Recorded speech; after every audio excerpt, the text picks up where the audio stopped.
Good evening, everyone. My name is Mike Gurney. I'm with EGLE's Environmental Support Division, and I want to thank you all for joining us as we discuss the Wolverine Draft Work Plan Final Remedy for the House Street property. I've just got a couple introductory slides here to go over some housekeeping things, and then I'll hand it over to Karen Vorse to get things started. So first off, we are recording this webinar, so it will be available, posted on EGLE's YouTube channel, hopefully within the next couple days here. We will have that posted and available for you to review. And we are having all lines muted throughout the webinar. So if you would like to ask a question, feel free to use that Q&A box that is present on your Zoom toolbar there. You can also raise your hand. We can allow you to be unmuted. So when we get to that Q&A portion at the end of the session here today, feel free to raise your hand and you can ask your question out loud. I did see at least one person is calling in, so you can hit pound or # and then the number 2, and that can raise your hand if you're on the phone. So with that, I'm going to stop talking. I will hand the proverbial microphone over to Karen Vorse, let her introduce herself and get started here this evening. Hello, thanks, Mike, for the introduction. Can you see me? Can everyone see me okay? Yep, look good, sound okay. good. All right, and now my screen should be sharing. Perfect. All right, good evening, everyone. Welcome to the 100-degree town hall meeting, I'm gonna call it. Fortunately, we're not crammed into a school auditorium with no air conditioning or something like that. Hopefully you're at home, comfortable in some air conditioning. But tonight, yes, we are going to be discussing Wolverine's draft work plan for the final remedy for the House Street property in Belmont, Michigan. I also have some other EGLE and Attorney General staff here with me that can help address some questions or comments at the end of this presentation. So I just want to take a minute and introduce them. We have Abby Hendershot, Director of the Michigan Pfas Action Response Team here with us, as well as Tim Unsold, a solid waste engineer in our Materials Management Division in Grand Rapids, as well as Danielle Allison Yoakum, the Assistant Attorney General as well. So I just wanted to thank them for being here tonight as well. So our meeting agenda for tonight, we'll start out by going over just kind of the usual kind of background real quick. Everyone, I'm pretty sure I stay on the participant list is well aware of the history of House Street and its location. Real quick, we'll go over kind of the backdrop of this, the consent decree that we're bound by, as well as the previous 2021 feasibility study that actually chose the cap remedy that's being implemented. Then we'll get into kind of the different sections of this work plan for the final remedy for House Street, focus in on some of the key issues of sediment control, air quality, construction, different things I know that a lot of residents have brought up to me already. Hopefully we can shed some light on those. Then we'll kind of go over the next steps, the timeline of this project, and the official public comment period that is happening right now. And then we'll open it up for questions. One thing to note, again, we'll show you where you can mail written comments to or email written comments to. The comments that are offered tonight are not technically part of our administrative record. So while we're happy to listen to them and consider them, they won't be incorporated into what we call the responsiveness summary document. So if you want your comments included in that record, I encourage you to email them to the email address we're going to show on the last slide as well, and I can help you go through with that as well. All right, so we will carry on. There we go. Okay, so this is just a handy dandy topographic map that shows the House Street disposal site outlined in gray, just to get our bearings here. We're just west of US 131, south of 10 Mile Road. The House Street property itself is approximately 76 acres, just east of Fresca Lake, Clear Bottom Lake, northwest of the Rogue River that kind of encircles the site. This property has been owned by Wolverine since 1964. In 1966, it did become a licensed waste disposal facility. Wastes were disposed of in unlined trenches, ponds, lagoons, and then lowlands and ravines. The wastes that were disposed of here were from Wolverine's tannery in downtown Rockford, which is just across town there a little ways. And those wastes did contain PFAS in the form of Scotchgard, which was used for waterproofing hush puppy shoes beginning in 1958. So the wastes that were disposed of here since 1958 did contain PFAS. Prior to 1958, they would not have, but since then they have. So obviously that's what has caused a lot of the issues here in the area with groundwater quality. So basically the consent decree that became effective on February 19th, 2020 governs the PFAS response activities that Wolverine Worldwide is required to conduct in the North Kent study area, the whole investigation area that's within this kind of gray shaded shape here. And you can see House Street disposal site outlined in yellow, just again west of US 131, south of 10 Mile. The whole investigation area is approximately 25 square miles encircled and including the Rogue River, as well as the downtown tannery Wolverine property. Wolverine is continuing to do all of their response activities under EGLE oversight. This whole document is posted on the House Street website at www.michigan.gov/Belmont. And if you're ever interested in looking at that and the requirements, that is there. I guess that's all that I wanted to say on that slide, even though it is a nice map. We've all seen that many times. I think this is the 8th public meeting we've done for Wolverine Worldwide now for a town hall regarding one of their response activity plans. A couple of the plans we condensed into one meeting, but this is the 12th plan, response activity plan that has been publicly noticed as part of the consent decree. So if anyone's counting, that's where we're at. So the requirements of the consent decree, the House Street disposal site requirements fall under section 7.8 right here. This is where the final remedy, the work plan for the final remedy of House Street is discussed in the consent decree. So as you can see, this is just kind of one piece to the entire consent decree, in addition to the municipal water, filter operation, residential well sampling, groundwater investigations, tannery site, source control, as well as groundwater surface water interface work on the Rogue River. So all of these other things are kind of happening at the same time right now, what we've discussed at other meetings, and you'll find those plans on our website, but tonight we're specifically focused on this final remedy work plan. So kind of the backdrop for this work is the feasibility study. And so we discussed this study last March already, March 2021. We had a public meeting and we had a public comment period on that plan. And in April, and it went through some iterations. EGLE had denied the first plan and had listened to some public comments and finished our review. And then Wolverine submitted the final plan, of which we approved back in October of this past year, 2021. And so this final work plan summarizes and sets out the scope of work of the selected remedy that was chosen in the feasibility study. That remedy was the impermeable cap.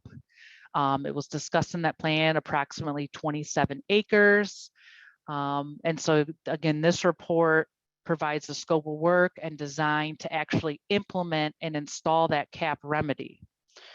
The feasibility study is a kind of a big document, but it actually is incorporated within this document, this work plan, because again, it kind of sets the backdrop. So you'll see in Appendix A of this work plan, the feasibility is included as an appendix for reference if you are interested in kind of reminding yourself that. And again, the goal of this CAP is order to meet the objectives of the consent decree of managing solid waste on the site and reducing and controlling migration of Pfas, per and polyfluoroalkyl substances, from soils and sludges into the groundwater. It's trying to reduce the transfer of the Pfas from the soils and sludges into groundwater, which then migrates off-site.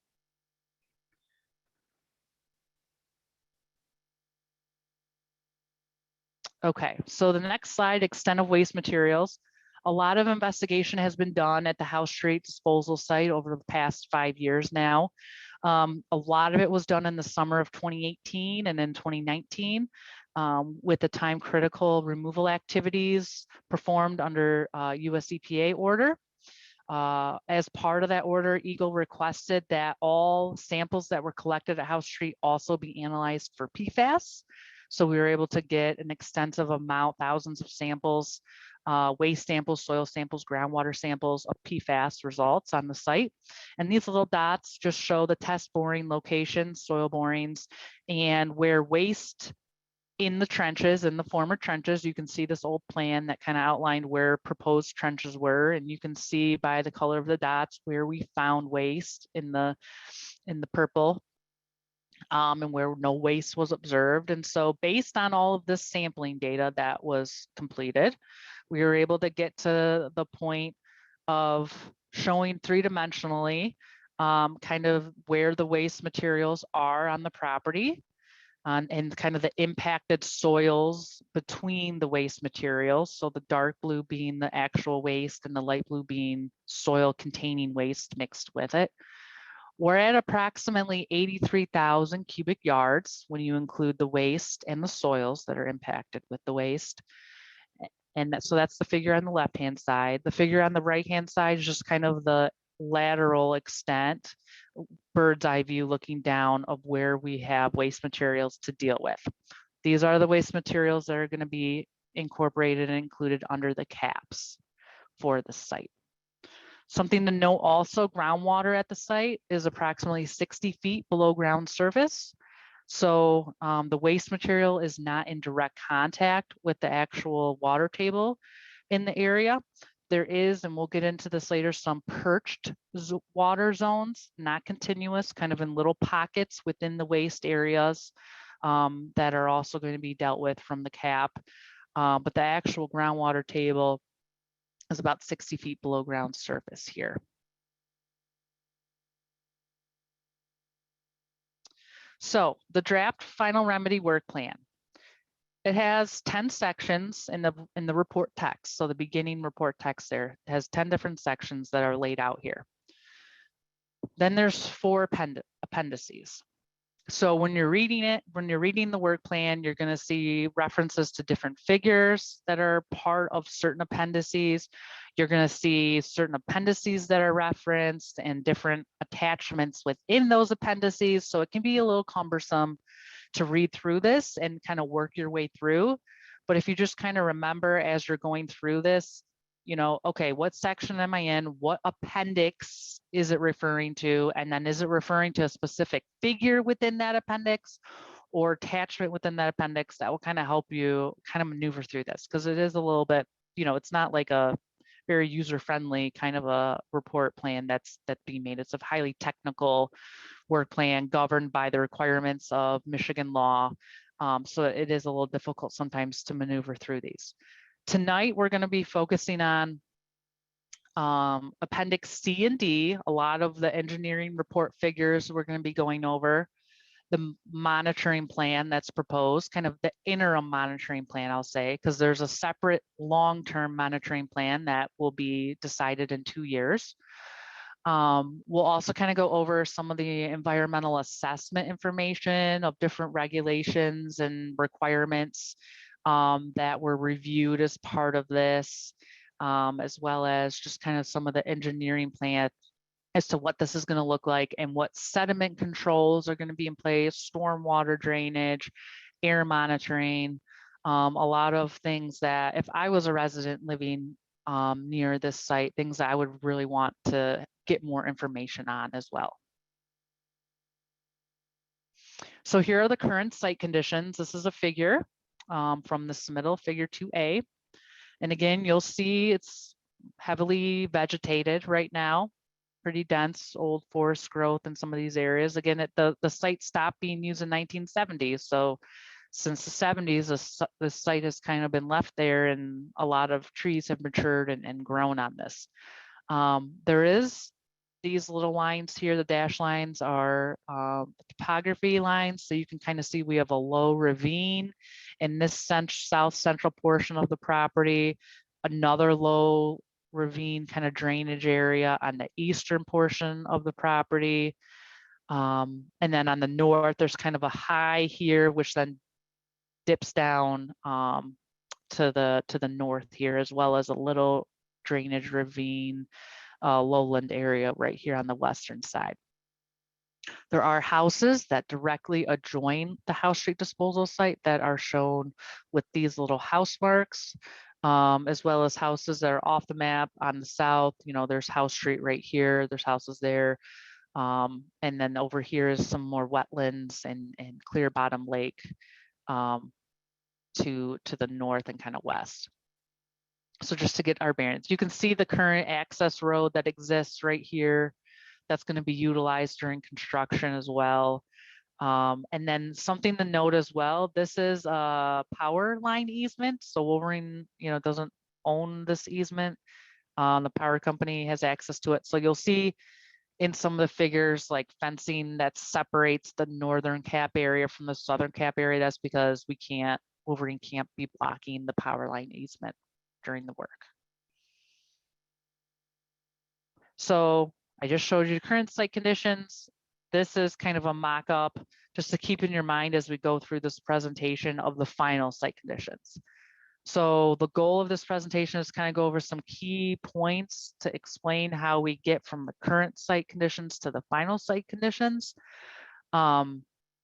And basically what's going to be happening is we have kind of three main capping areas. And when I say a cap, it's comprises of a special membrane, geomembrane, that's specified in Part 115, our solid waste laws here in Michigan, landfill laws that have to be followed. And then above that cap, there is 2 feet of soil, clean soil that's brought in. And then on top of that clean soil is 6 inches of topsoil and vegetated cover. So you can kind of think of this whole liner being, you know, 2.5 to 3 feet thick. Below the liner, there's also some sandy materials, porous materials to allow landfill gases to move around. Beneath that is the waste. Also some of obviously this whole area that is shown here under the area that's where the caps are, the area in between the caps, that is going to be cleared, right? So the vegetation that we saw that was there will no longer be there.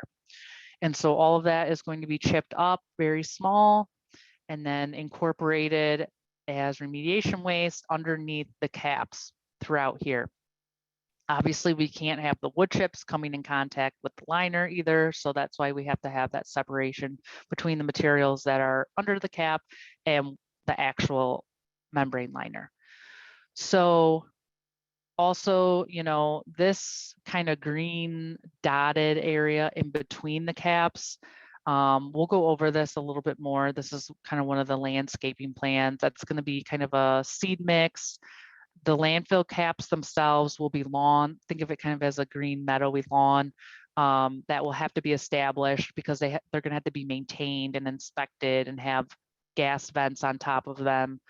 And then also down here is going to be a stormwater retention basin area that's part of the stormwater control, surrounded by kind of a wetlandy meadow mix of plants there.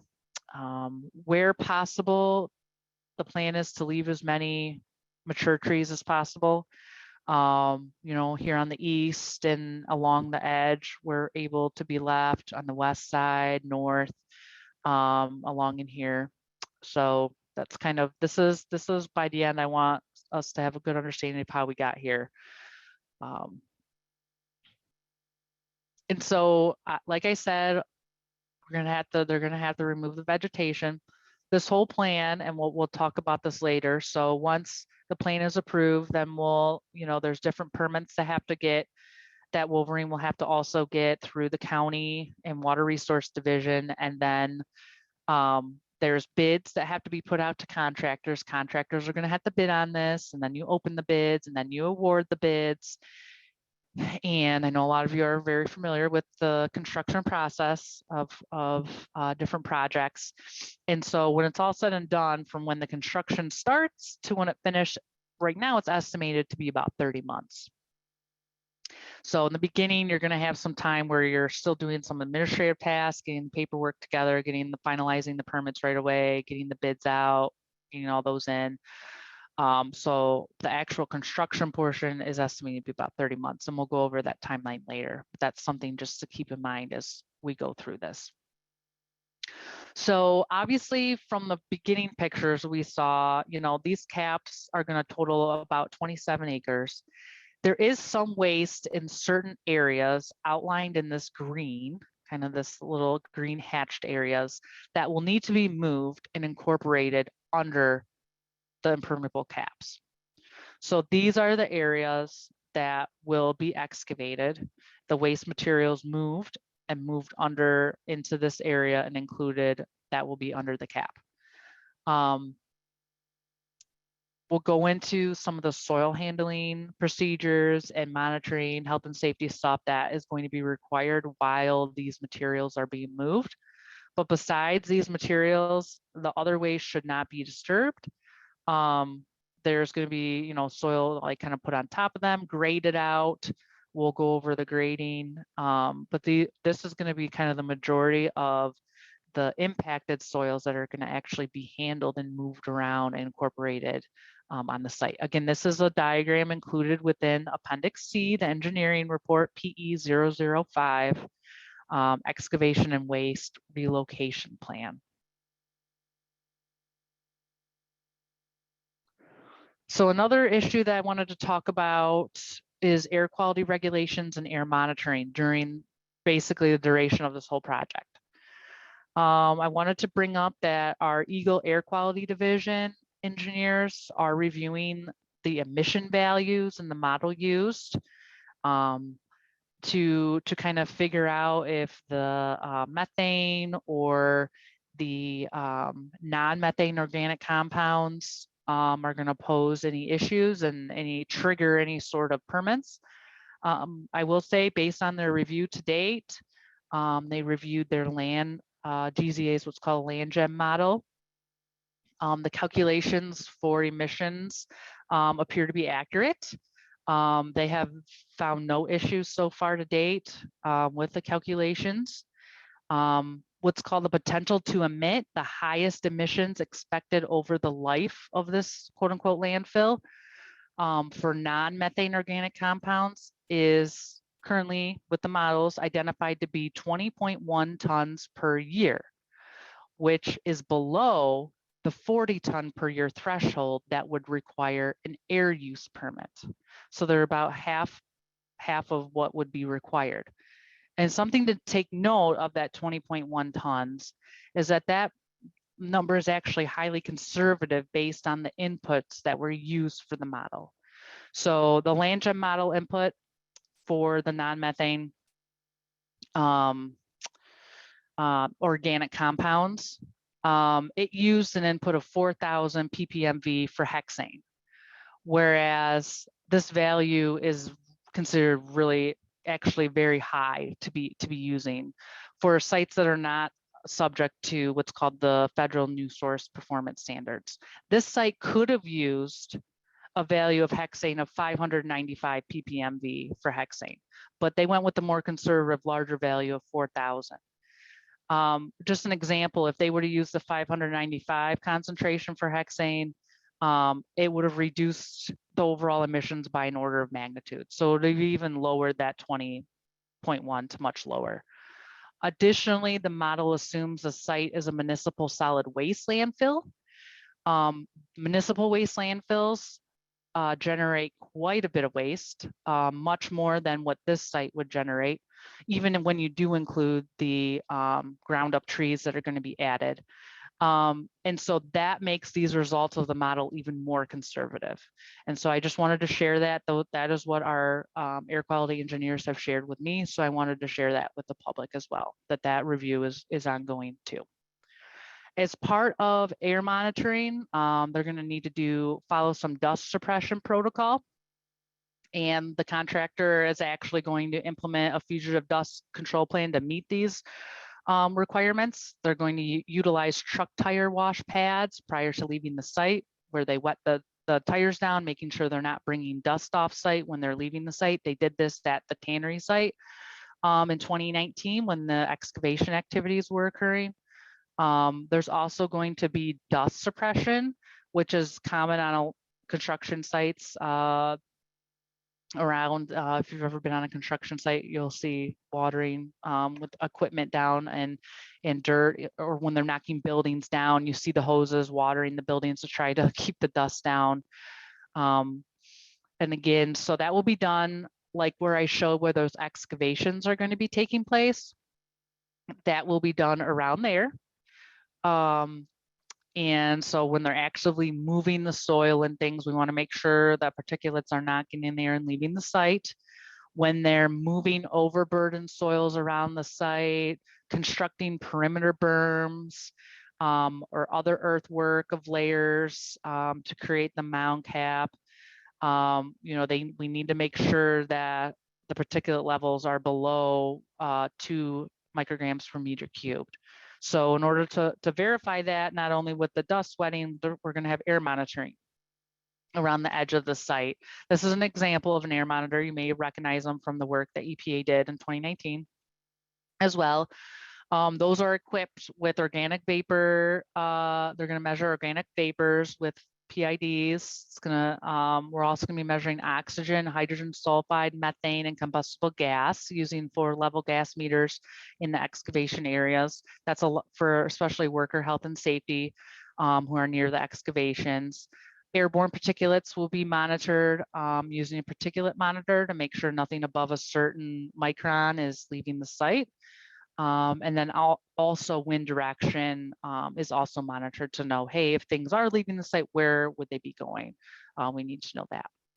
I'll put that out there right now. Air quality, all of the divisions at EGLE, we're aware of this project. If you see anything you're concerned about, give us a call. We're more than happy to come out and, just double check. I think a lot of us will be out there, or our contractor will be out there helping oversee activities as well. But if you're ever concerned or something just doesn't seem right, you're more than welcome to call EGLE.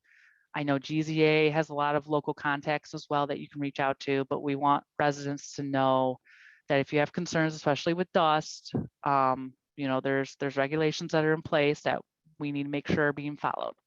So you can reach out and I can get you phone numbers, not only to myself, but folks in air quality.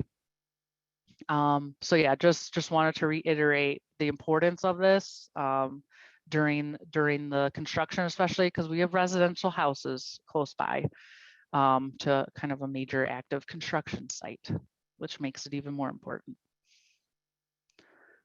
So here is kind of the existing road that's on site that's going to be utilized during this construction work. You'll see on this plan, it's existing conditions and generalized erosion and sediment control plan, PE 003. You'll see there's going to be special construction entrances built. Here's kind of a plan to make sure we have stable roads in and out with special gravel, as well as up here, turnaround areas, pads. They need to be stabilized construction entrances in those areas. You'll see the silt fencings that are going to be installed around the entire work areas in the north. Again, here's that right of way that we have to kind of keep out of. So that's why we have the silt fencing surrounding those. And I'm trying to think, oh, also identified on this map, there's 5 areas. You're like, what's area 1, 2, 3, 4, and 5? Well, if you remember, those are the small, tiny little capped areas, especially compared to the caps that are being put in, that had to be capped under EPA's order because there was non-PFAS contamination there above hazardous levels that could be a direct contact threat if people could come into contact with them. So they were capped. So those areas will also be incorporated under the caps that are being installed to address the PFAS waste. So I just wanted to make sure that that was clear as well. Here is the House Street right away along the south and east part. North is up on this. And you can see the topographic. Here's that low, that natural low that's on site. And you can kind of see really good the low that's over here to the north and on the east part as well. There's different silt fencing installation procedures that are kind of shown up in here. Wattle settlement logs. Again, this is a sediment control measure that's kind of showing those.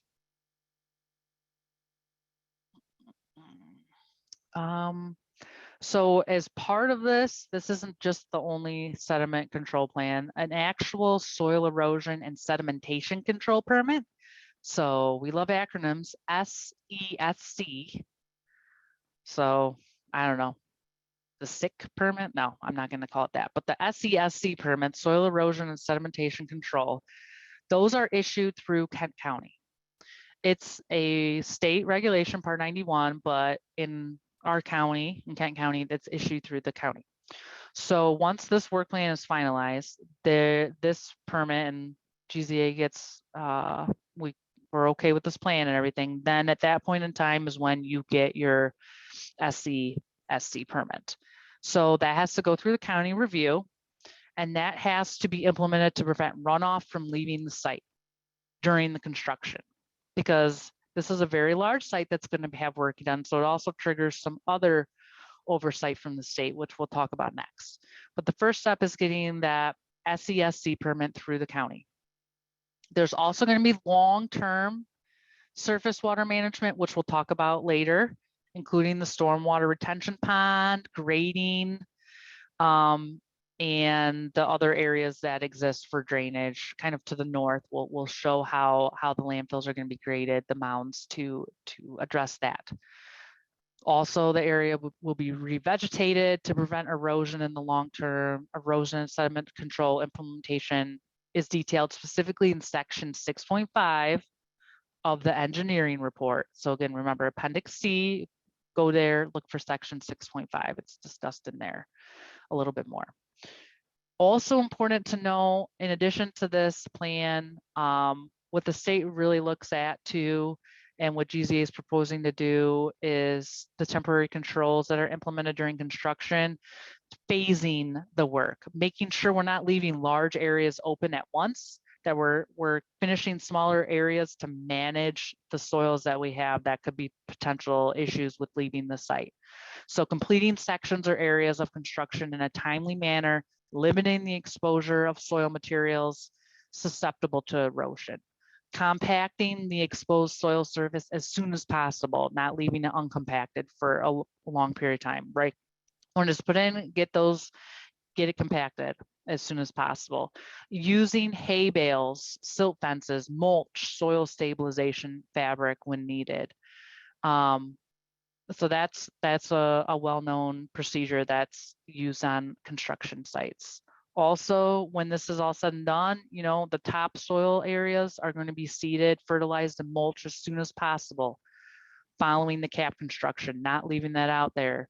Also, the perimeter containment berm construction. Again, get that vegetated, get that in, get the silt fences up, have the grass growing as fast as possible, kind of a thing. We want to limit the erosion and sedimentation as much as possible. Also, something to know when we get on the next plan, you'll see it a little bit better. Each mound, so each cap, we'll call it a mound, will be surrounded by perimeter containment berms during the construction. That again helps with the sedimentation issue. It also helps with run-on control, so things that could potentially run onto the site as well as run off of the site, which are both important, especially when we're dealing with waste materials. We don't want anything coming on site. We don't want anything coming off site, leaving the facility. So here is a stormwater drainage pattern. Again, this figure is figure 11, and this is post-construction. So this is what it should look like when construction is done of these capped areas. And so you'll see we kind of have four main drainage areas. So to the north, this green line, this is the top of kind of elevation of the capped areas. Anything to the north of that is going to flow north. So that's kind of the high ridge line of the mound, if you will. Everything's going to flow north. So pre-construction for the north areas, acres draining to it was 19.9. Post-construction, 20.2. So we had a little bit of an increase from 19.9 to 20.2. West central portion is this low-lying area. Pre-construction, 4.8 acres are going to drain to it. Post-construction, 4.3. So actually a little bit less. Central portion, this is kind of this whole area right in here. Previously, we had 32.7 acres draining in there, and we'll have 32.8 post-construction. East, anything east of this pink line, again, based on topography, this is kind of an existing drainage area here, as well as under House Street. There's a drainage pre-construction 19.2, post-construction 19.3. Again, total acreage here, we're just over 76 acres. So that's what this is showing. Again, on this figure, you'll see kind of the limits of the membrane is shown, top of the break line. So again, kind of think of like the roof ridges on these mounds, like where that ridge is located, the proposed access roads, easements, general work area, like this blue area is going to be the general work area that work's going to be happening. Nothing over here, nothing should be happening over here. So in general, the site runoff flow patterns are consistent with existing conditions, but what's going to happen is that added controls are being added. So those added runoff controls include constructing drainage swales. So special kind of drainage. I'm not an engineer. I don't want to defy it. Tim probably squirming, but kind of a ditch, but it's not a ditch, it's a swale. Specifically along the western side and southern side of this mound is going to be installed to help divert this water into the stormwater control area here. So we have those. Retention basin within the south central portion of the site, which is this, and we'll get into temporary versus final stormwater basin and what the difference is.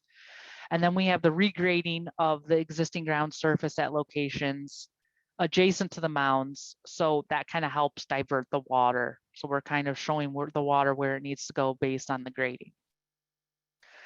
So the main difference between this is labeled the temporary stormwater control versus what we'll see on the next slide, the final retention pond, is basically the full location and the size. For the temporary control, it will be smaller and have to kind of fit in the area between the current access road that exists on the site that we're going to be using and this mound. We don't want to get too close to this mound area, so it's going to be kind of fit in this area for now. The final construction, once construction is complete, the permanent stormwater retention basin is going to be fully constructed in kind of this whole area here. It will involve some additional regrading. It will also involve the lower part of the basin. Side slopes have to be stabilized with riprap stone, and the remainder of the area reseeded with the seed mixture that we showed on that one figure we'll go back to. So that's kind of the difference between temporary versus the final. You'll see that on a lot of the figures if you have questions about that. So this slide, again, just kind of focusing on the drainage pattern, this kind of shows potential, footprint of the final retention pond base at the end of construction, and you'll kind of see the gradation that's occurring there. It will depend kind of how big this retention basin ends up being. exactly, the access road is kind of shown right here. So I think it's going to dictate whether the access road is going to be able to fit in around this side of the mound, or if it's actually going to have to go on the eastern side and up and around and down the west. So those are kind of some details that will have to get hashed out with the bid specs and kind of be dependent on the final site conditions as construction ends. I also wanted to note here, again, since more than 5 acres is being disrupted on this site, right? We have a very large site, totaling 76. The caps themselves are 27 acres plus the area in between. Not only does GZA have to get that SCSC permit through the county, they have to do what's called a notice of coverage, NOC, with our water resource division. And so what that is, they have to include the approved soil erosion permit through the county. Then they have to include a special site plan, site location map, and a permit fee to water resources. They have to review that and sometimes even come out, but likely on this site, they're going to come be doing inspections. I've already talked with the inspector for this area about this project, so it's on her radar. And then that is issued through a water resource division. Again, this is all under Part 91. And so the components of that SCSC permit and that notice of coverage, that's what summarizes the water management and stormwater controls on the site. And then it's the contractor's responsibility. They have to be in accordance, they have to follow those permits and develop their overall water management plan that complies with the requirements of those permits.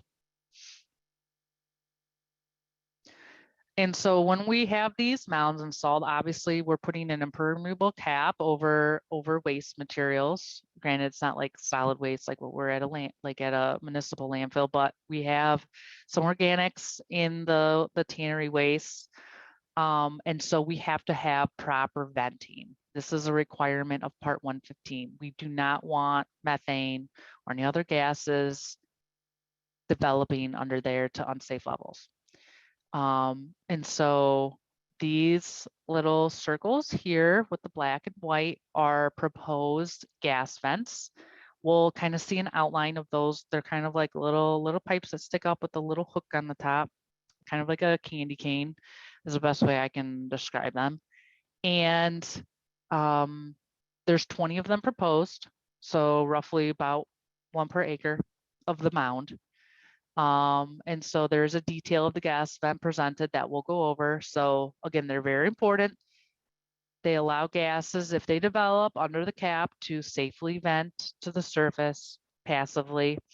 There is going to be long-term monitoring required of those. That is a requirement under Part 115. So that's further discussed in there in Section 6.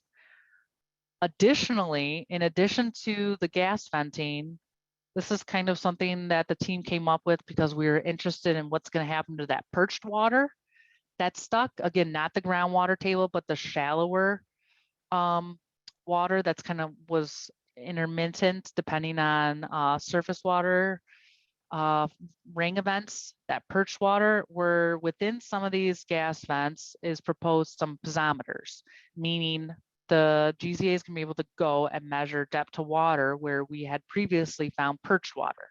And the goal of that is to see how that perched water thickness changes over time with the cap. You would think we're preventing surface water from going in, so over time that perched water should be decreasing as well. So that's also included within kind of this overall monitoring plan as well that we wanted to discuss. And you can kind of see this is the outline of those perched water areas. So we picked kind of the larger perched areas where more water was found on more than one occasion, where we know we have the best likelihood of finding the perched water.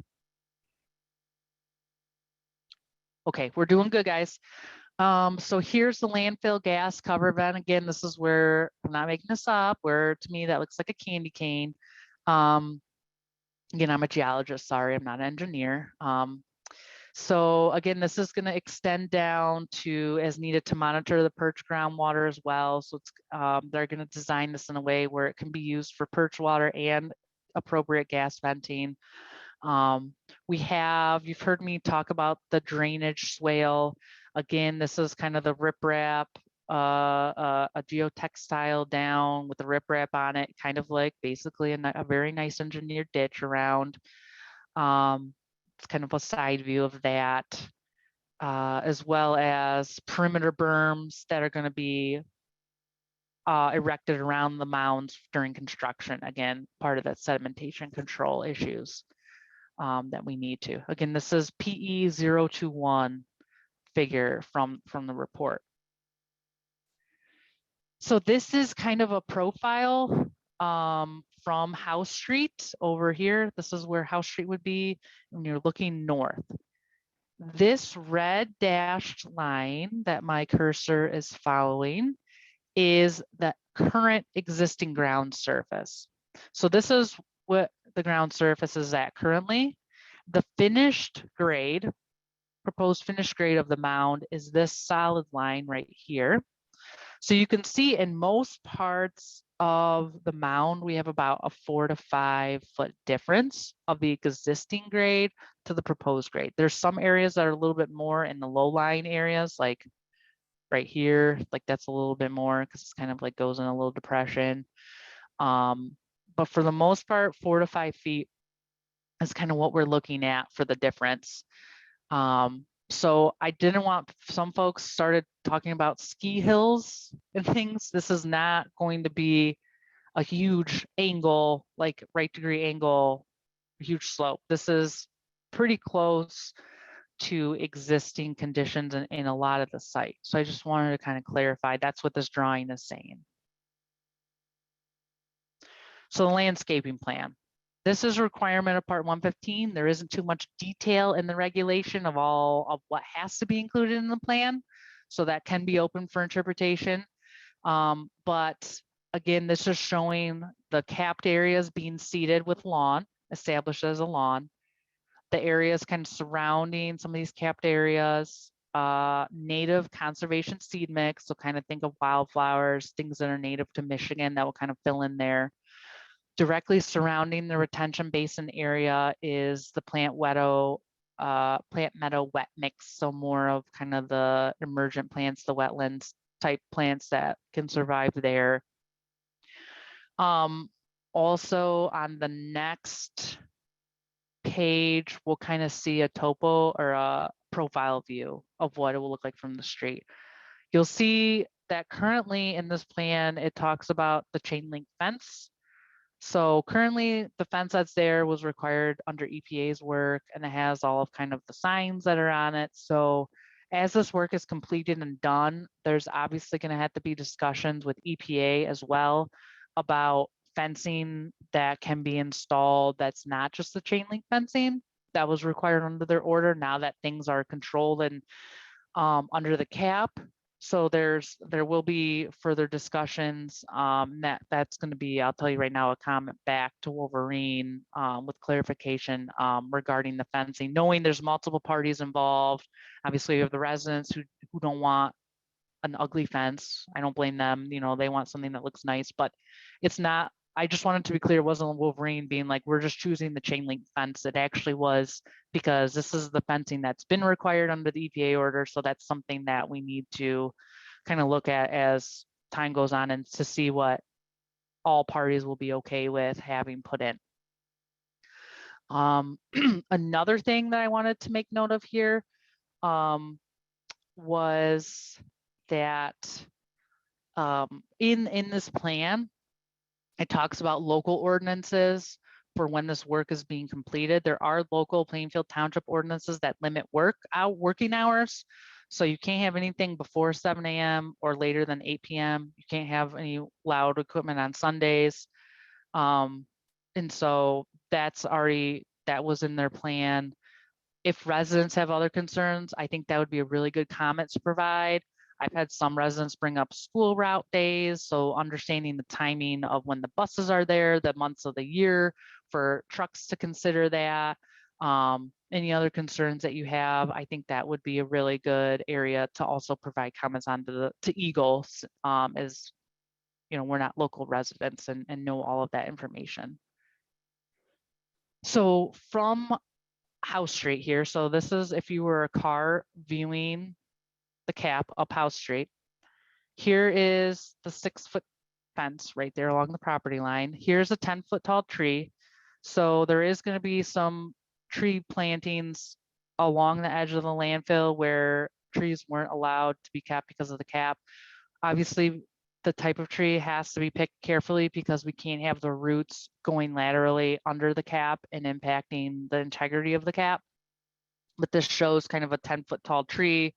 If you were seeing from your car, and kind of the elevation of the mound, the finished grade in relation to the 10-foot tall tree.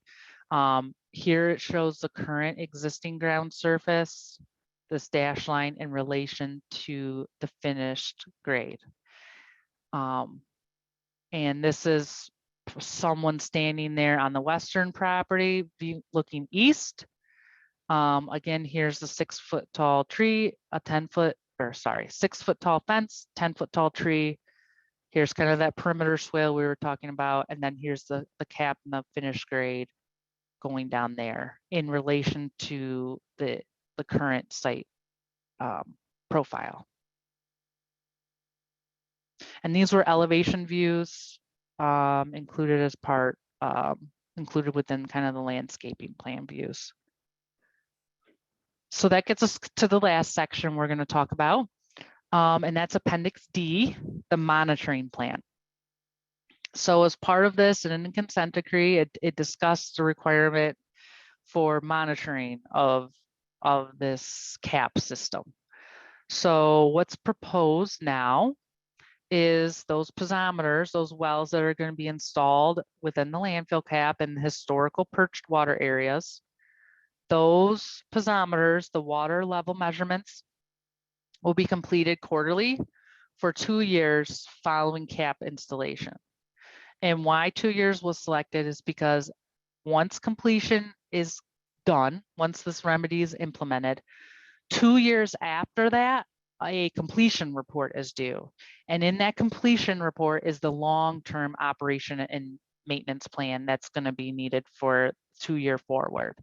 So this is kind of what I'm calling the interim plan until we get to that next requirement of the consent decree, which is the completion report, just so folks know. It's not 2 years of monitoring and then it's done.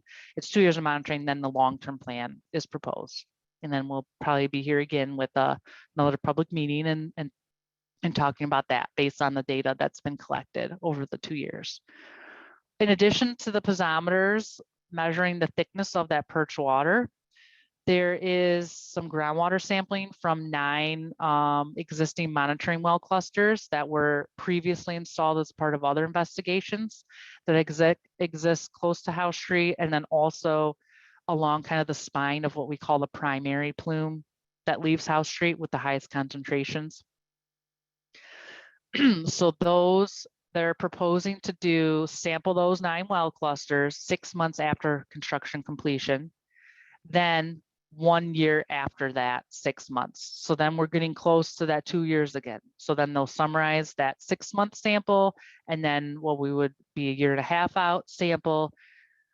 So then at that 2 years, when they're proposing the long-term monitoring, they have that information. Something else to note is that when we look at these well locations, these wells, some of them have been installed since 2017, 2018, 2019, and we have multiple rounds of sampling already existing for these wells. Some of them up to 7 sample results. Some of them have 5, and some of them have 2. Some of them that were installed in 2019 have 2 rounds of sampling. So we're not going in blind with this data. So I just wanted to make a note of that. Obviously, this data will be evaluated with EGLE, and then that's when the long-term plan is going to be developed and included in the completion report that's submitted to EGLE. Here's a picture of the caps with the perched water, the blue blobs.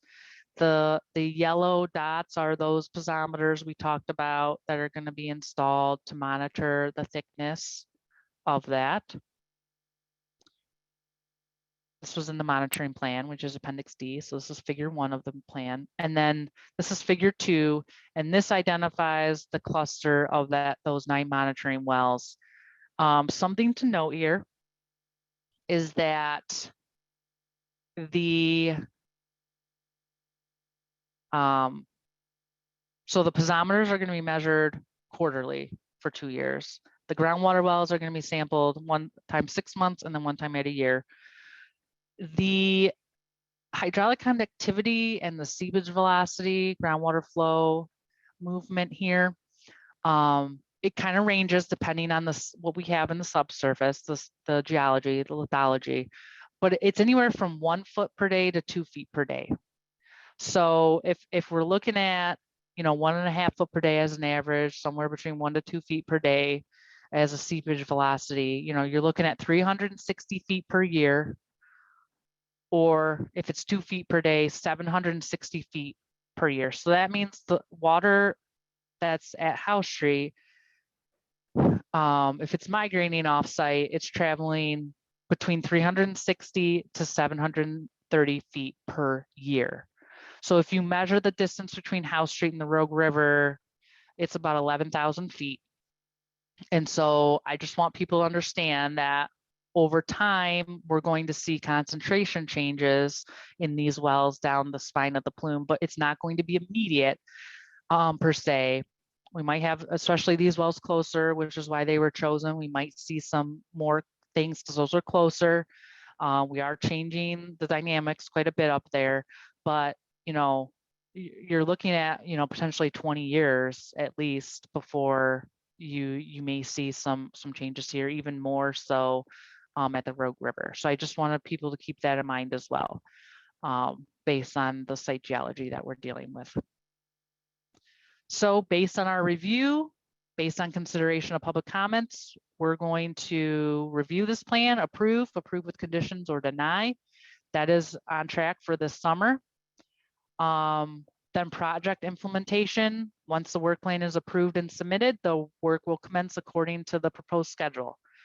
And based on, obviously, we got to get bids in and see exactly what the proposed construction schedule of that. Right now, the best estimate is 30 months. So let's say if the work started, we got the permits in the fall of 2022 and the beginning of the winter of 2022, and then let's say work was able to start in January 2023, that pushes that construction through to summer 2025, just for an example. And here's this completion report that was brought up before. That's due within 2 years of completion of the construction. That provides for long-term operation, maintenance, and monitoring. That's going to have the long-term monitoring plan in it, as well as a financial assurance mechanism for monies that have to be set aside in a special account for, I think it's 20 years of maintenance for that has to be set aside. That's a requirement. On a lot of our sites across the state that have consent decrees, financial assurance mechanisms are included within that. So we're taking comments on this work plan through July 11, 2022. I just yesterday received a letter from some residents on House Street. I believe it was 11 properties signed the letter. So comments, keep them coming through July 11th. You can email them. You can email them directly to me, but also we have a dedicated House Street email account, which is EGLE, EGLE-RRD-House-Street@michigan.gov. You can email them to there. So once we get those, we prepare a response document that summarizes the comments we received. We respond to those. That then is made public, and we put that on our website and share with local community groups, like the Wolverine CAG, local residents. And then we complete our review while we're doing this as well, and we provide comments back to Wolverine. So again, EGLE-RRD-House-Street@michigan.gov is where you can provide your comments.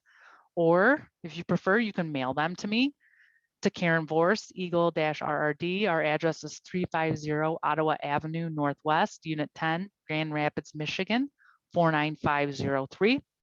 Or if you just want to chat and get a little bit more understanding, call me on my work cell phone, 616-439-8008, or you can email me at vorcek@michigan.gov.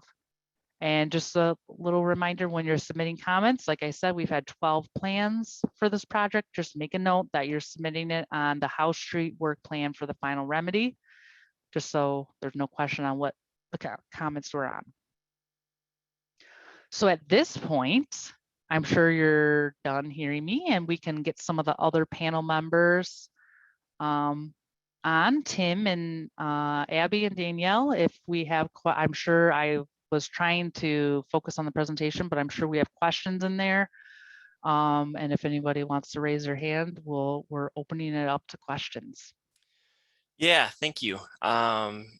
I want to say thank you to all the people who are logged in right now. We've had some great questions come in, so I'm excited we've got about an hour here, and hopefully we can get to address all of these questions. So the first thing I'm going to do before I read the first question, as it's related to air, is I'm going to try and promote Heidi Hollenbeck, who is the Grand Rapids District Office Supervisor for Air Quality Division. I believe I'm going to try and promote her to a panelist so she can unmute herself if necessary and address that question before I read it off here. So the first question is going to be my own question. Karen, are these slides, can we make them available to folks? Will those be on the website? I know all the other information, the documents are, but is this slideshow going to be available? Yes, we'll put a copy of the slideshow on the House Street, the Belmont website. And then I know that this recording will also be posted on EGLE's YouTube channel. Yep. Okay. Good. Thank you. So we'll dive into the questions here. The first one is, how will you be monitoring for PFAS in the air? This is especially if you are grinding trees. It sounds like folks were told that phytoremediation was a thing. So assuming that these trees' leaves are containing PFAS. Yeah, that's a great question. So in this case, and I know air quality can go into more detail about PFAS volatilization and how concerning that is at this point. But for this case, you would be more concerned with the particulates that could be leaving that grinding and then airborne, which is also the concern with incineration of the particulates that attach onto particles that are then moved around. So that's why the particulate monitoring is so important at the site. We actually haven't had that many, like the benzenes and the highly volatile organics that are extremely volatile, that we have vapor intrusion concerns. Fortunately, we haven't had a ton of those on site, but again, that's why we're having the PID to address that, to those highly volatile that could be a concern, especially to the worker safety. But if you want to address that as a comment, I'm sure we can get more input from Air Quality Division and the science kind of evolving behind that. But that's how that's being addressed currently. It's a good question. Great, thank you. Heidi, did you have anything? I didn't mean to surprise you there with the switch over to the panelists. Did you have anything to add? No, thanks. Thanks, Okay. Mike, for adding me in.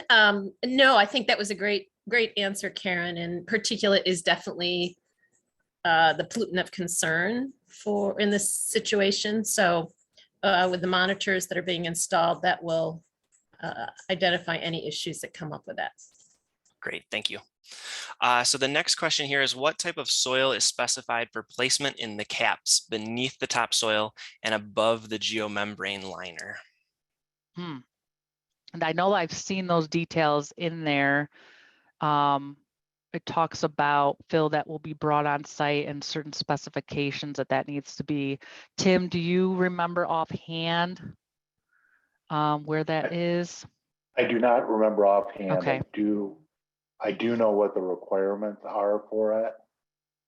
So basically the soil has to protect the flexible membrane liner and provide for lateral drainage for any infiltration that comes through the topsoil, through the vegetation, and drains out, so it can drain out and not cause saturation of the entire soil mass above the membrane liner. It also has to be free of rocks and stones, etc. that would be sharp and angular and might damage the liner while it's being installed.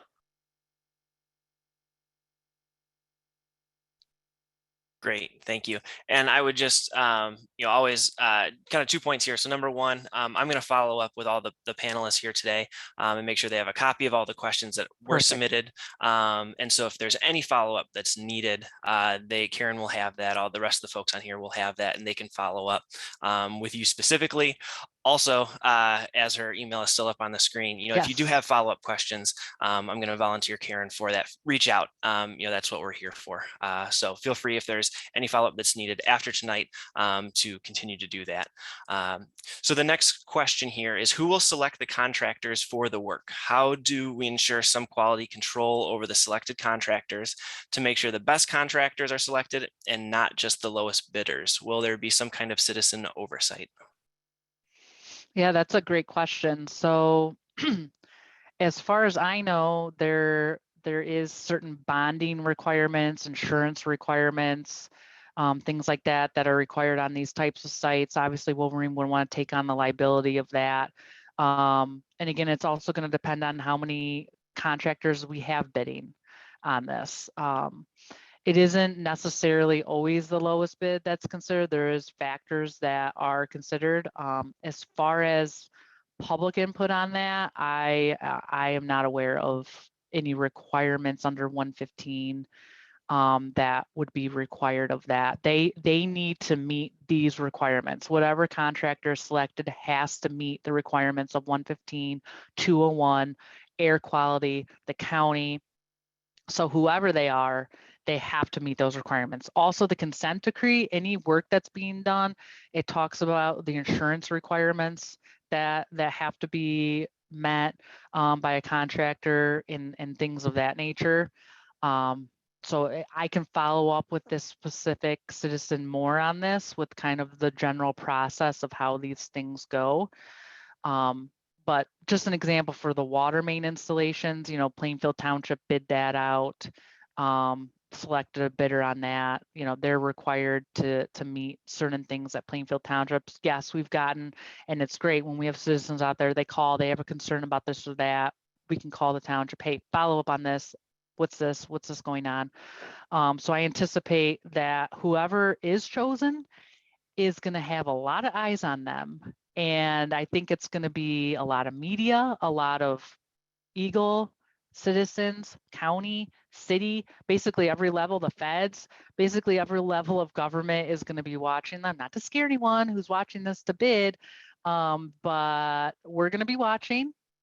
There's appropriate protocols in place. There's a lot of good companies out there who want to do something like this to put on their to add to their resumes.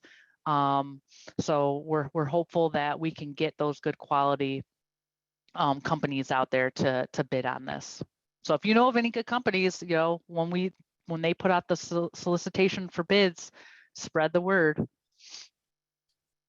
Great, thank you. Where will the removed soil and ground up vegetation go? Will it be properly disposed of? How and where? Yeah, so that's what this plan kind of outlines, is that soil is not being removed off site. That is staying on site where it is and being incorporated with the other waste materials underneath the cap. That's a good question. Gotcha. Thank you for that. How tall will these caps be? So I tried to show some of the profile views of that, kind of the existing ground surface. In most of the areas, the current site topography, which I know is a little hard to see because of all the vegetation, but there really is kind of the most a 5-foot difference between where the ground surface is now and where this mound is. Kind of in the low line areas, some of the valleys, it may be up a little bit higher of that 5 foot because it's so much lower to begin with. But for the most part, kind of if I can go back.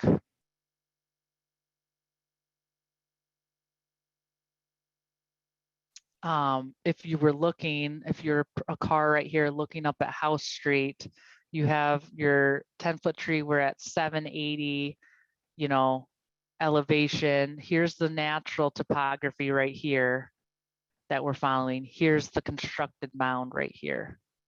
So it's pretty close to the existing surface elevation, which kind of varies anyway, but in some parts it will be about 5 feet higher than the existing elevation.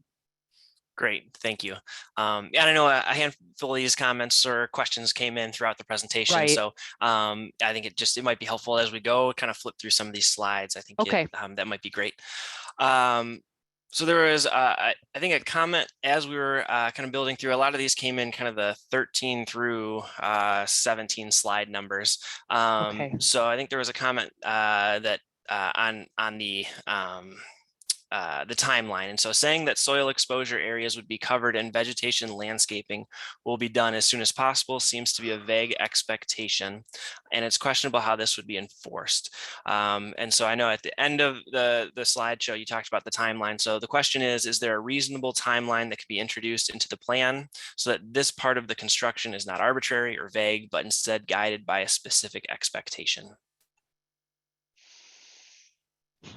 I think that is a difficult question because it really depends on the tasks involved. And Tim, I don't know if there's any requirements in 115 that specifically dictate like timing of things, is there, that we can reference?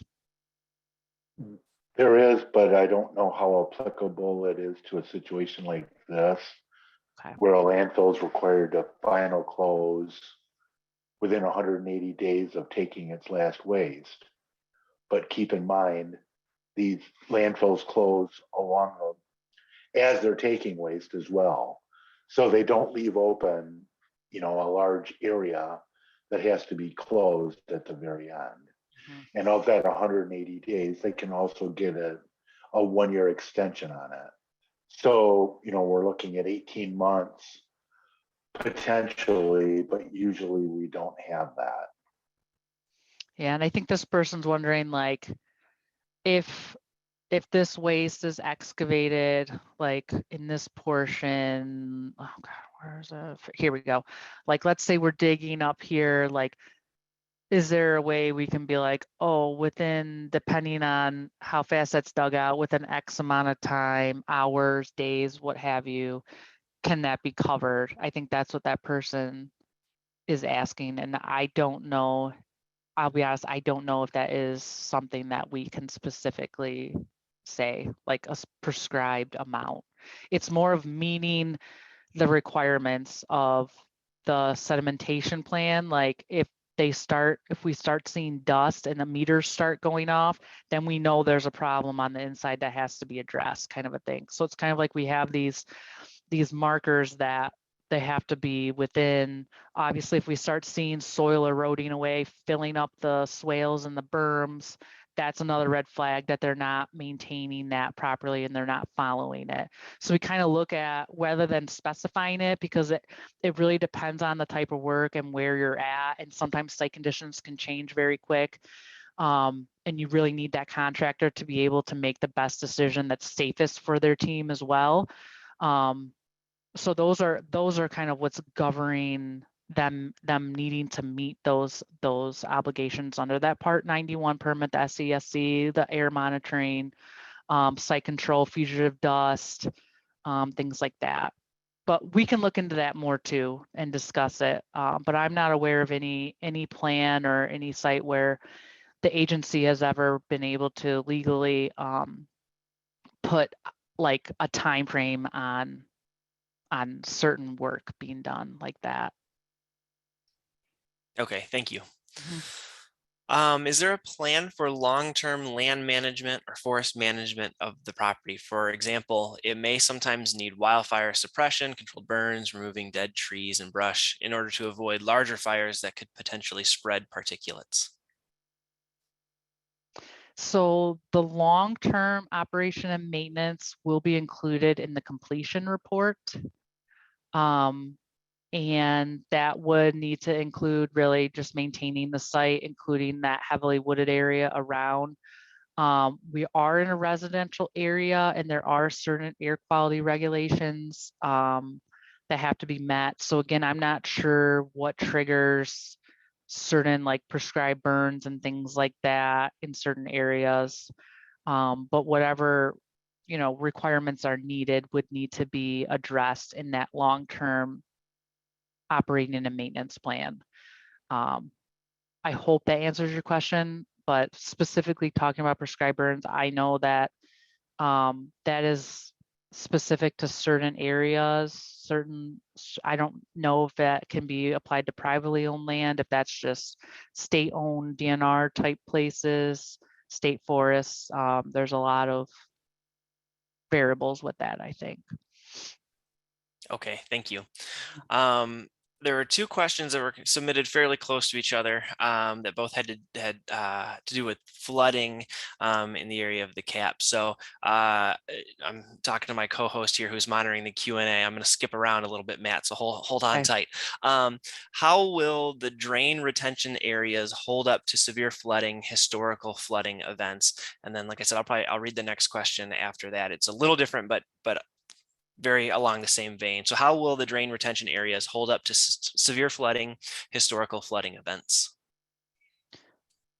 Yeah, so I'm trying to get my cursor out to open the report. In the report, there is mention in their stormwater calculations that they actually provided as an attachment, I believe, in the engineering report in Appendix C. They ran some models that we actually have our consultant AECOM for the state reviewing all of the stormwater calculations as well and coming up with any questions or concerns that they have regarding those stormwater calculations. Because in there, I do know that they incorporated 100-year flood. And I think it talks about having to account for, you know, X amount of inches of rain in a 24-hour period. I remember seeing 6.43 inches per hour or something crazy. So the 100-year flood or rain event is incorporated into, I know, their stormwater calculations. But we are having the engineers at AECOM comb through those in detail to let us, and as well as Tim is also reviewing those. But we're letting AECOM kind of do the first brush approach on that, and we're reviewing that to make sure, obviously, if we have a huge storm event, we do not want flooding. So we need to make sure that the area where the water is going can handle that. Great, thank you. And like I said, you know, maybe it's the same or similar answer, but I want to make sure I get through it just because it's a little different here. So will the caps and stormwater retention basin be built to handle extreme rainfall events? Lots of analysis indicates that Michigan is experiencing more frequent extreme rain events than in years past. So does the design take into those latest projections for future rainfall, or is it based on past rainfall trends? Tim, do you know the answer to that? Well, How the that standard, works? yeah, the standard procedure is based on historic rainfall events. They have changed slightly, not a whole lot.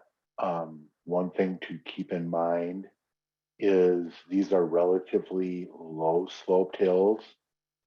So the concern of overland flow on those low slopes is nowhere near as large as it is with a large regional landfill that would have 25% slope, so it would go up 1 foot for every 4 foot. These slopes are about 1/5 of that, so we're not going to have the same erosive potential even with larger rainfall events. You're going to be looking at something more like at the site as it is right now on how the site handles stormwater. Great, thank you. Comment here, please clarify when the plan would be confirmed on fencing. Is that expected to be a part of the final work plan? Seems logical that it would be so that it's enforceable. I think that EGLE's goal is to get as concrete of a discussion as that included in the update plan, but knowing that we need to also retain some sort of flexibility in that because we're dealing with other agencies as well. But I understand that there needs to be at least some sort of discussion. The residents want some sort of discussion added in. So we may need to get a little bit creative of how we can address that and make sure the residents' concerns are addressed, as well as agencies. Local codes are taken into account, as well as EPA requirements, and then also the requirements of Part 115. So I think that's a great area for Wolverine, us, citizens, EPA, Township to kind of work together on coming up with a plan that can be acceptable to everybody. Great, thank you. So I tried to take note on a couple of these. I think this question came in with slide 21. I think that was the the street view and the kind of the sidewalk view. Yes. So the question was, will there be trees allowed around this to cover it somewhat? And so obviously from this, they've got the one little tree, but the question is, will there be trees around this to cover it somewhat? Yeah, that is the plan. Obviously it's going to depend on the type of tree and the type of root systems. But I know especially like for the property to the west, that is really going to be impacted almost the most, because like it's along the side of their property, like their whole property, like there's their driveway and then the X amount of feet is like the side. There is talk with them about trees that are going to be planted, and then along House Street, working with the right-of-way county, what's allowed there. I think there's going to be room either between the fence and the House Street, or maybe on the other side of the fence on Wolverine property. There should be room in there to install some type of trees that will provide some type of barrier. How tall or big they'll get, I think it's going to depend on the type of root system and the actual distance, but we have at least 30 feet to kind of play with between the edge of kind of the work being done and the road right of way. I know if you kind of measure on the scale drawing, so we have at least 30 feet in there to fit in Wolverine, for them to fit in those trees that they're showing there. But that would be something that EGLE could comment back to Wolverine. Hey, can you please update this landscaping plan to include more detail on these trees? Because right now maybe there's a little bit of ambiguity on that. Great, thank you. So this was a follow-up question to the PFAS air monitoring question earlier. The answer was, particulate would be the driver of concern out here. And so the follow-up question is, if particulate matter is a concern, how will you protect us from that? Yeah, so on the air monitors that are going to be out there at the boundaries of the site, there will be particulate monitors on there. So we'll know if any particles that are above whatever the requirement is that can't leave the site. We'll know, because that's going to be taking live readings, right?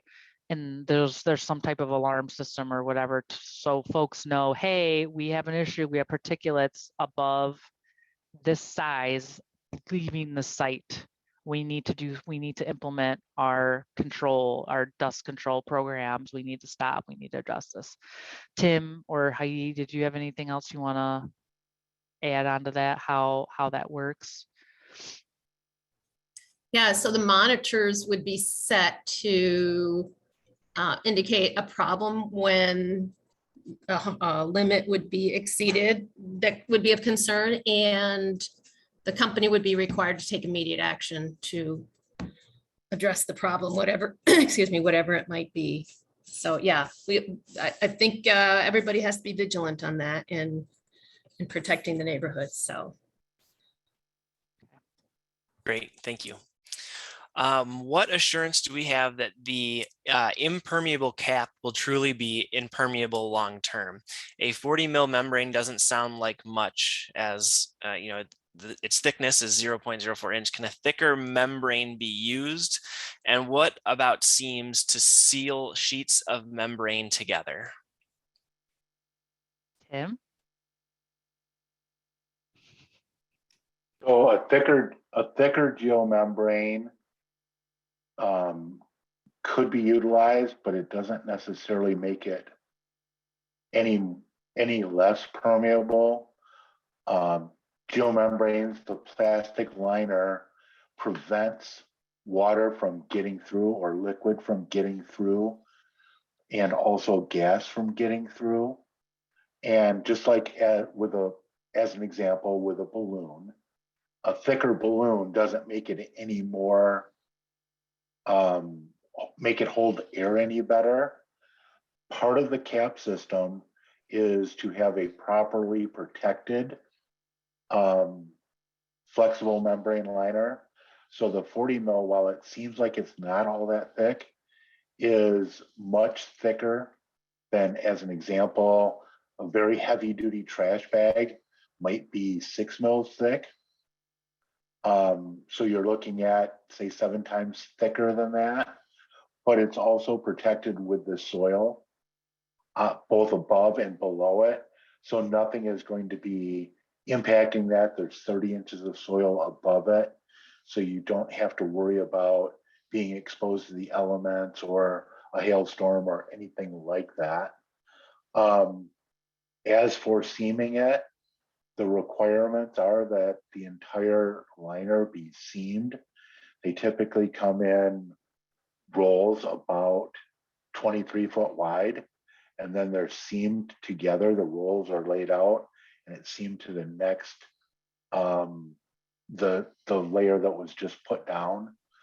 And the typical seaming is a dual wedge weld where there's an electric heat source that heats a wedge, and there's an air channel in between. So every inch of the seam the air channel is blown up with air, and every inch of the seam is non-destructively tested, as well as during the seaming, coupons are cut out of the material just to ensure that they're meeting project specifications. At least once every 500 feet per machine, per welder. So while it's being installed, there's very tight controls on how it's seamed together and to make sure the seam integrity is there. Thank you. Can I ask my own follow-up question to that? Part of it talks about the assurance that we know it's impermeable. Is that part of the long-term maintenance monitoring of this remedy, that there would be some sort of either visual inspection or whatever to make sure that cap then is maintained? That would be a requirement, and the actual material properties, in order to be utilized, it's not just any 40 mil liner. There's very strict quality controls that are required, and a plastic liner itself is going to be on the order of 4 to 5 orders of magnitude less permeable than, as an example, a clay liner. Great, thank you. So this question is, Michigan has a screening value of 0.07 micrograms per meter cubed for PFOS plus PFOA, which is 28,000 times lower than general particulate threshold GZA is using of 2 milligrams per meter cubed. How can you protect public health without monitoring the particulates of PFAS? So I will start with that, and there's a second half to that question. So I guess I would want to look at that question a little bit more to know what reference they're looking at, because Abby, as far as I know, we don't have a civic or particulates criteria for PFAS yet. Yeah, Heidi, you can help us out on this one, being the air quality expert, because I agree. I would want to look at this to see. I don't think we have a air quality screening value. So those are that's a toxic screening level for volatile materials, which we've yet to see met anywhere. But How that relates to particulate, I would also have to get back to you. I could talk to our toxicologists and see what they think about this question. Okay. Yeah. Thanks, can it's a get- good question and I appreciate that. And we'll get back to you. Yeah, thank you. So that'll be, like I said, all these questions are going to be sent to all the panelists. And so for this one, but for any of them, if there's any follow-up needed, we will make sure that we do that. So the second half of this question, I'm going to read and then I'm going to try and I think we've talked about it a couple of times. So I'll probably start the answer and then see if there's any follow-up. So there will be about 40 acres clear cut and grub that will be open for at least a year based on the schedule before it will be covered. How will fugitive dust from PFAS contaminated soil exposed by the grubbing and excavation be controlled and monitored on this large area? So again, I think what we've talked about is there's going to be monitors on the perimeter of the site that are sampling real time, live time, and if there's any particulate above a certain threshold, an alarm will go off, and then there will be some sort of follow-up needed to correct that action. Feel free to correct me or add on if I need to. Yeah, and again, we're looking at, and it's really going to depend on the bid specs and how they're come in. But again, it's going to be a phased approach. We're not just going to have a barren piece of property with plain soil, just that's going to be blowing around. That's not going to be allowed. So it's going to be definitely a phased approach, and they're going to have to implement those best practices to prevent particulates. Also, the waste materials themselves are located beneath the surface a certain amount because again, they were disposed of in trenches and then soil was put on top of those waste materials. So it's not like we have waste materials right at the surface. They are below a certain amount of soils across the site. So there's also that to keep in mind while this work is being done. Great, thank you. So there's a comment here. I recall that the 30-acre cap option was outlined as the minimum requirement in the consent decree if there is no agreement with EGLE on how to remediate the site. Does the current proposal for a cap include any different or additional features beyond the minimum requirements set forth in the consent decree? So based on the feasibility study review, we denied the first one. That proposal was phytoremediation, and that denial letter is on our website, so you can take a look at that. I think it was about 12 pages long with our reasons why it was denied. And then based on that denial and needing to meet specific requirements of control and preventing infiltration into the waste, there were two options that were compared. Creating a certain, like an actual landfill that's lined on the bottom and the top, that was a smaller footprint where you're digging up waste, consolidating it into a waste, or this kind of larger capped area.